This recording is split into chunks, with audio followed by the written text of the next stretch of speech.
आज हम करेंगे क्लास 10th पॉलिनोमियल्स का एक बहुत इंपॉर्टेंट क्वेश्चन जिसमें हमें दिया हुआ है alpha and beta are zeroes of the polynomial x square minus 5x plus k such that alpha minus beta is equal to 1 find k. सबसे पहले हमें जब भी क्वाड्रेटिक इक्वेशन दी हुई है हमने पॉलिनोमियल्स में क्या करना है, सम ऑफ जीरोस और प्रोडक्ट ऑफ जीरोस निकालना है। सम ऑफ जीरोस क्या होता है, बी अपॉन ए। तो बी क्या है यहाँ पे, अगर मैं इसको स्टैंडर्ड फॉर्म में लिखूं तो a x square plus b x plus c. तो यहाँ पे b क्या है, -5, और a की वैल्यू उसका कोफिशिएंट होता है तो 1।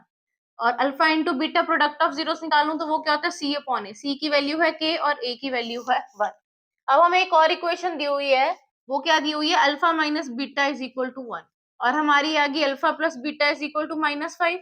मैं इन दोनों को सॉल्व कर सकती हूँ, अगर मैं ऐड कर दूं तो ये कट जाएगा और ये क्या आ जाएगा, 2 अल्फा -5 प्लस 1 इज -4। तो अल्फा की वैल्यू क्या आ गई, -2।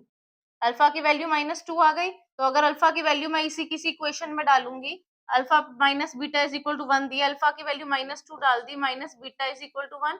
तो बीटा उधर अगर जाके पॉजिटिव हो जाएगा और 1 यहाँ पे आके माइनस हो जाएगा, तो ये क्या हो जाएगा, बीटा। बीटा की वैल्यू कितनी आ जाएगी, -3। अब इसको हम equation alpha into beta is equal to K में डाल देंगे। Alpha into beta is equal to के।